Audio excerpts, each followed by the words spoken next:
नमस्कार, आप देख रहे हैं DS4। मैं हूं आपके साथ नफीसा। चुनाव आयुक्त की नियुक्ति में CGI का रोल खत्म करने वाला बिल कल राज्यसभा में पेश किया गया। इसको लेकर भी तमाम चर्चाएं चल रही हैं। हालांकि एक और बड़ा जो विपक्ष की प्रतिक्रिया सामने आई है वो इस बिल को खतरनाक बता रहे हैं। बातचीत करते हैं। सुप्रीम कोर्ट के परिसर में इस वक्त हम मौजूद हैं। बलराज सिंह जी जो कि अधिवक्ता हैं, उस बिल को लेकर सबसे पहली प्रतिक्रिया आपकी क्या होगी वो मैं समझना चाहूँगी। देखो, कानून बनाना तो अधिकार है पार्लियामेंट का, इसमें कोई दो राय नहीं। मगर जब पिछली बार जो अपॉइंटमेंट जिस इलेक्शन कमिश्नर की थी, उस पे मामला सुप्रीम कोर्ट तक आया था, तो सुप्रीम कोर्ट में वो मामला कॉन्स्टिट्यूशनल बेंच ने, यानी संवैधानिक बेंच, जो 5 जज इसमें बैठते हैं, संविधान की व्याख्या करते हैं और इस तरह के इशू पे खुल के चर्चा करते हैं और फिर डिसीजन देते हैं। उसमें ये दिया कि भाई, जब जो इलेक्शन कमीशन है उसका काम है फ्री एंड फेयर इलेक्शन कराना देश में। इस देश की कॉन्स्टिट्यूएंट असेंबली जो थी, जिसने इस देश का संविधान बनाया, उसमें चर्चा की गई कि देश का इलेक्शन फ्री एंड फेयर होना चाहिए ताकि कोई गड़बड़ ना हो, जनता का सही प्रतिनिधित्व हो सके। कोई ऐरे गहरे नत्थू प्यारे इसमें बहुत बार देश में हो रहा है कि थोड़ी थोड़ी वोटों का जहाँ फ़र्क होता है, ऑफिसर के द्वारा जो वहाँ निर्वाचन अधिकारी होता है, दबाव डाल के मनचाहे अफसरों के द्वारा किसी और को घोषित करवा लिया जाता है, जीता हुआ घोषित रिजल्ट उसके फेवर में करवा। ऐसे देश में बहुत बार हो रहा है, लगातार हो रहा है, अभी तक भी हो रहा है ये इस तरह की बातें। तो फ्री एंड फेयर इलेक्शन देश के नागरिकों का अधिकार है ताकि वो जिसको अपना प्रतिनिधि चुनना चाहें वो चुना जा सके। उसके लिए वही प्रोसीजर होना चाहिए और उसी तरह का व्यक्तित्व इलेक्शन चीफ कमिश्नर और इलेक्शन कमीशन जो दूसरे हैं, अब ये 3 सदस्यों का हो गया है। पहले सिर्फ एक होता था इलेक्शन में, इलेक्शन कमीशन चीफ कमीशन जो होता था, अब मेंबर भी हैं 2। तो जो मेंबर की जो अपॉइंटमेंट की गई कि इमीडिएट वो बंदा रिटायर होता है या रिटायरमेंट उसकी करवाई जाती है और तुरंत 2 दिन के अंदर उसको बना दिया जाता है इलेक्शन कमिश्नर, कि उसमें कोई प्रोसीजर फॉलो नहीं किया गया कि भाई कितने लोगों को कंसीडर किया, कौन ईमानदार है, किसकी छवि पे दाग नहीं है, ये देश को पता होना चाहिए। उसका एक प्रोसीजर ट्रांसपेरेंट होना चाहिए, वो नहीं अपनाया गया। तो ये गंभीर विषय मानते हुए सुप्रीम कोर्ट ने इसमें फैसला सुनाया था कि जब तक आप लोग कानून बनाएं, कानून बनाना आपका अधिकार है, मगर कानून बनाने का अधिकार ये है कि वो देश के लिए ट्रांसपेरेंसी का काम करे, उसमें फ्री एंड फेयर इलेक्शन कराने वाला योग्य आदमी हो। वो ये ना हो कि तुम ऐसा प्रोसीजर बना दो जिसमें घपला करके मन मर्जी के चाटुकार रबड़ स्टैंप को इलेक्शन कमिश्नर बना दो, ये नहीं चलेगा देश में। तो फॉर द टाइम बिंग वो व्यवस्था सुप्रीम कोर्ट ने दी थी। अब ये कानून बनाने के बहाने से एक बिल लेके आए हैं और बिल लेके आए हैं बिल्कुल सड़ा गला हुआ, जिसमें बदबू आ रही है। उस बिल में बदबू किस बात की आ रही है? नॉन ट्रांसपेरेंसी की, रबड़ स्टैंप बनाने की, या जेब में रखे हुए इलेक्शन कमिश्नर देश को सौंपने की तैयारी है इस बिल के माध्यम से।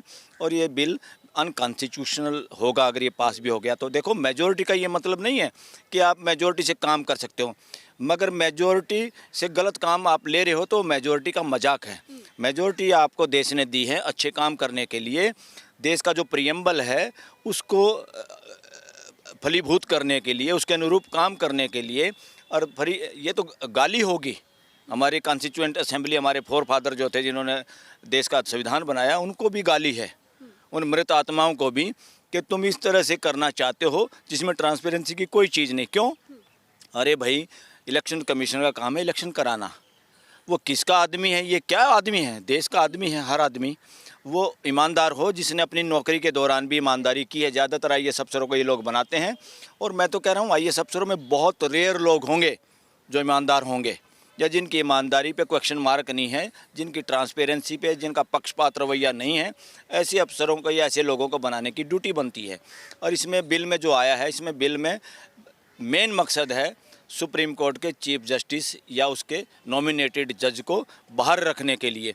क्योंकि सुप्रीम कोर्ट अब ने कई बातें कही जो सरकार को रास नहीं आ रही। सरकार को तो रास आ रही, क्योंकि सरकार तो एक परमानेंट चीज़ है, मगर सरकार में जो प्रधानमंत्री के रूप में कार्यरत आदमी है, जो गृह मंत्री के रूप में नुमाइंदा है अभी फ़िलहाल, ये गवर्नमेंट ऑफ इंडिया है। यहाँ प्रधानमंत्री, गृह मंत्री, ये मंत्री संतरी बदलते रहेंगे।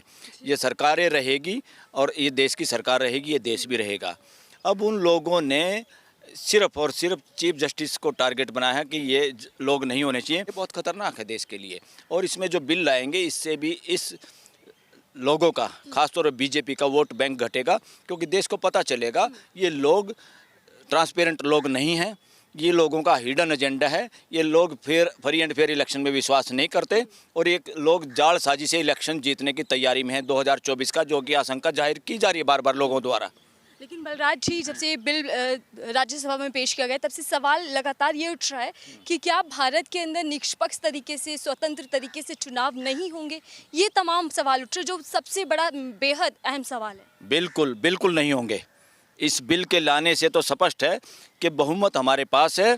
हम बहुमत से कानून बनाएंगे, अपने हिसाब से चलेंगे, हम लोगों की नहीं सुनेंगे और लोगों के प्रश्नों का हम जवाब नहीं देंगे। जो कि कल मैंने लाइव डिबेट देखी है जिसमें प्राइम मिनिस्टर नरेंद्र मोदी का पूरा वक्तव्य मैंने सुना है, मिस्टर राहुल गांधी का वक्तव्य हमने सुना है। उन लोगों ने जो प्रश्न रखे, मेन बात उनकी ये थी कि मणिपुर में भारत माता की हत्या हुई है, मणिपुर में देश की हत्या हुई है। उस मामले पे उस आदमी ने एक भी जवाब नहीं दिया और वाकई इस तरह से हंस रहा था, मुझे भी शर्म आती है।